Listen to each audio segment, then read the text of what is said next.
தென் மாகாணம் மாத்தறை மாவட்டம் வெலிகம வித்தியாசாலைக்கு அருகில தான் ஒரு வயோதிபருடைய மணி பஸ் வந்து கொள்ளையடிக்கப்பட்டிருக்கிறது. இப்போ அது தொடர்பான வீடியோ தான் சமூக வலைத்தளங்கள் அதிகமாக பகிரப்பட்டு கொண்டிருக்கிறது.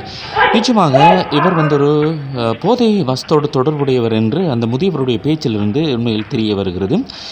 அவருக்கு தெரிந்தவராக இருக்கலாம். சில நேரம் அவர் இப்போது அந்த சண்டையிட்ட போது அவர் அந்த குடிபோதைகள் அல்லது இதோடு தொடர்புடையவராக இருப்பதனால தான் சொல்லியிருக்கக்கூடும் இவர் ஒரு குடுக்காரன்னு சொல்லி.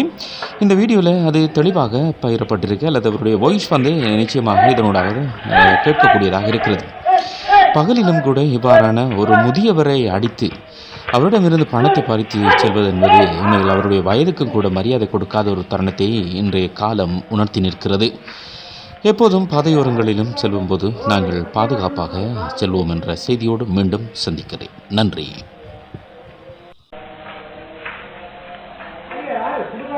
ஓ, சத்தியவாதிகள்